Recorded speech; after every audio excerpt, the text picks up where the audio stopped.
Video is uninstalling a John Deere 720 loader off of a John Deere 4630. As you can see, I have a John Deere 4630 and I wind up selling the loader. That's the brackets on there right now. So I have a 720 loader that I bought a good while ago, that 4630, and I'm not needing it anymore. I've got another tractor that's got a front end loader and 4-wheel drive, and I really don't need it, and I'm gonna probably put that 46 back into service for just mowing and just light tractor work, tilling, spraying, disking up, things like that. So today we're going to be getting the loader and everything off. So I'm going to record, how these brackets go on, as well as the way this is set up down here, goes into the cab up there and where it feeds off of, and the joystick as well too, and how that is mounted and how that goes. That way, if you guys are ever installing one, kind of just reverse the order and everything. So that's kind of what be today's video is. Alrighty, so the way this mounts, this here mounts to the frame. It bolts onto the, I guess, to the factory holes that are already there. But this mounts in, and it does have a cage or a brush guard in front of it. So I've already taken down these bolts down here at the bottom. This is another cross brace that kind of connects both of these two together. So we're gonna get these bolts off here and then drop this down, and then same thing with the other side. We'll remove this part down here and take the rest of it off.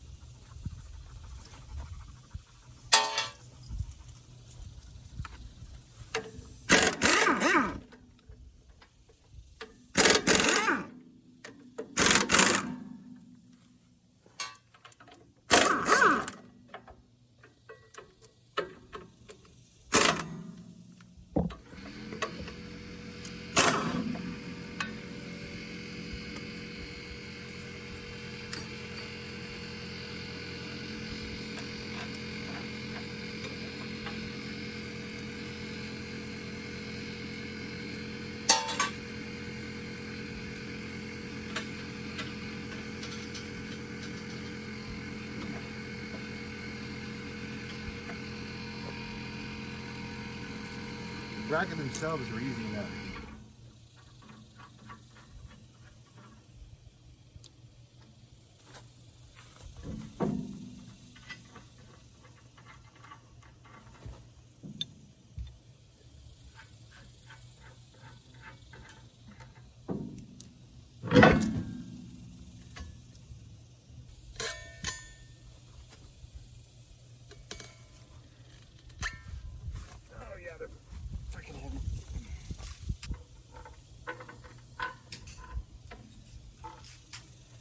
Alright, so side brackets, easy enough. I don't know, cap screws or whatever, cap bolts. They have indentions that fall into these square pegs right there, so you can lock them in from the front. I don't have to go around.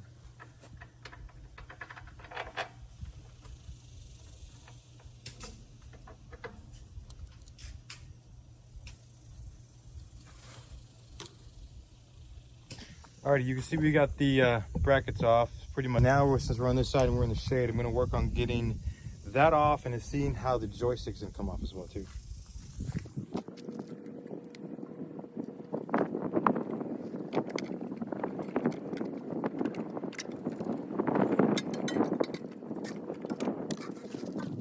Looks like it has the same cap head screws. So it means we got to get it out from the bottom. So I'm going to take this off, this panel off, and see what it does.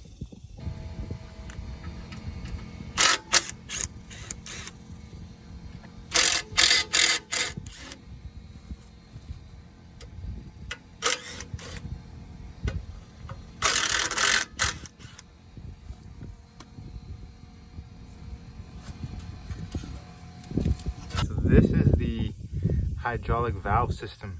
It looks like right there. You can tell these hoses, they go back up into the tractor. That's the joystick ones, and I think those are the feed and return hoses for the hydraulic system, these that go back that way. So we'll get this taken off, and then we're gonna get the joystick down, and we'll see on those feed hoses.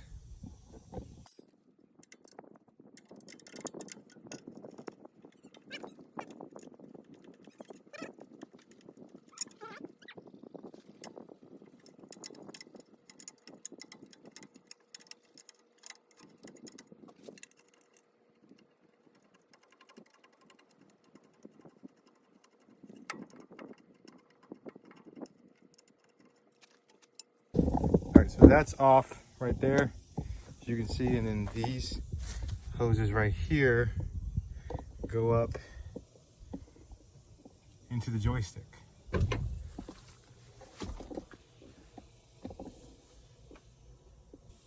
Might be a better idea to take those inside screws off first and then take it off. Got the joystick down. Gonna take the cover off and see about getting it loosened up so we can get the adjustment wires or the adjustment cable out of there.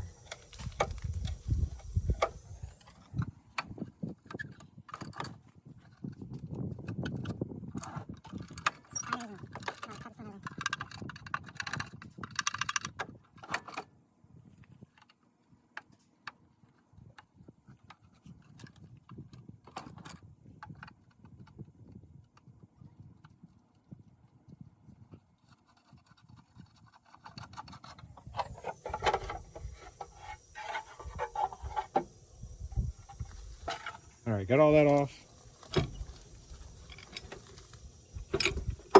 It seems like it's a pin here, as you can see, this pin right there, and then this as well. And we can take off the cables for the joystick, and then I guess these clamps are holding it on as well too. So these off.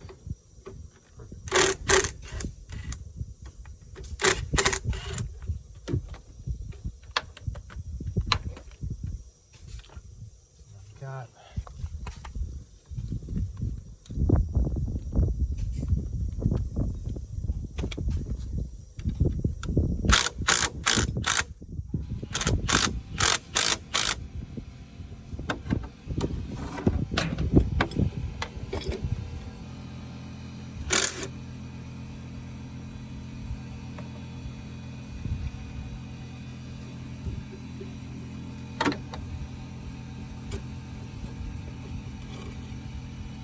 that is off. Now let's a lot of car projects. It worked well. I liked it. Highly recommend it. Alright, got the other bolts set off. Let's see how we're gonna get this thing off right there, just like that.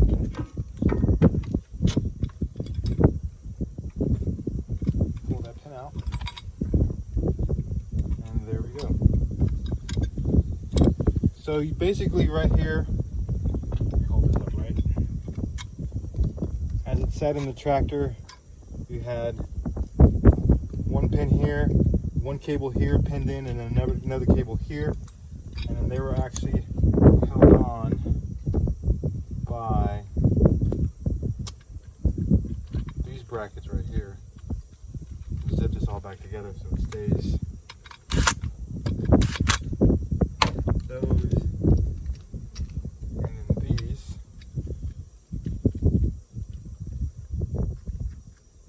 right here. So that's how it went on there like that. And then I guess you controlled it with however you wanted. This was always loose, forward, backwards, side to side, and that would do up and down, and then tilt up and down on that as well too. That's basically it. So there's the cables right there. We're gonna get those cables out. And then this control box is ready to come out of the cab, and we still got to get the hydraulic lines off the back. Got the grommet off. Alrighty, cables are out. Now, hoses controlling the control box. Now, by the way, this was installed by John Deere dealership. This is the block that they use to get hydraulic power from. So I'm debating if we just pop off these hoses and then take it off, or do we just leave it and just take the whole thing off? Probably gonna be easier to just pop off the hoses. Let's pop off the hoses. Perfect. That was easy enough.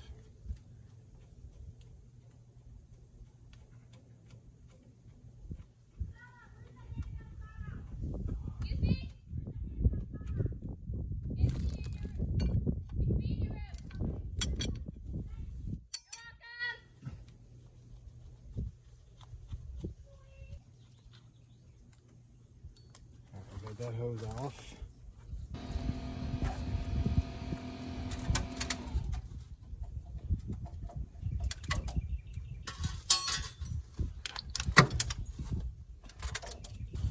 Alrighty, pulled the hoses through and they are out. So we pop this cap back on, and that is it.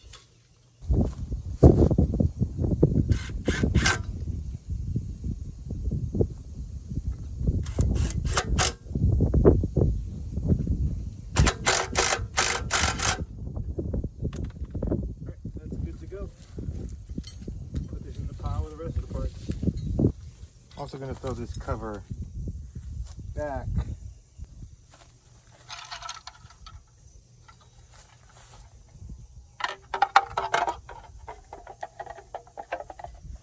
I want to just keep everything together.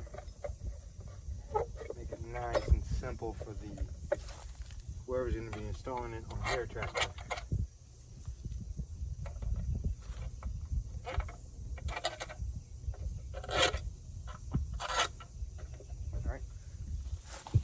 Alrighty, so we got all of that done there.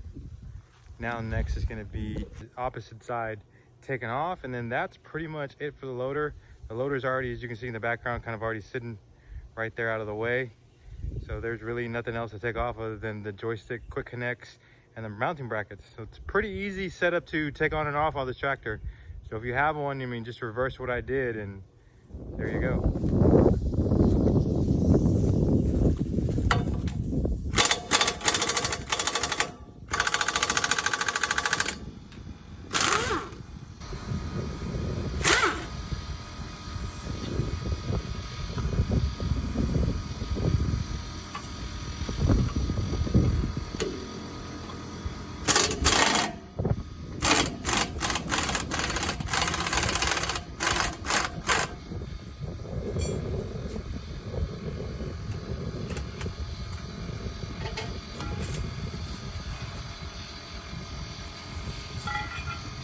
That cross brace that supports both of them together.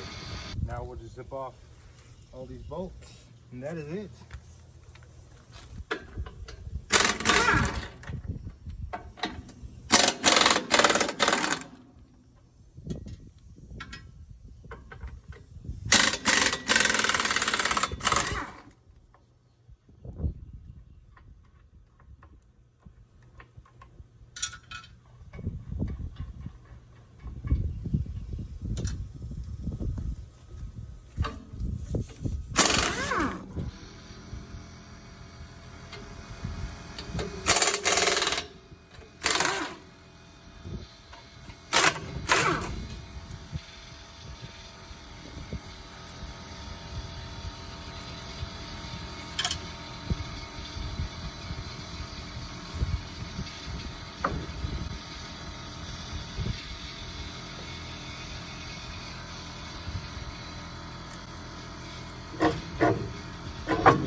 It's not heavy, it's just awkward.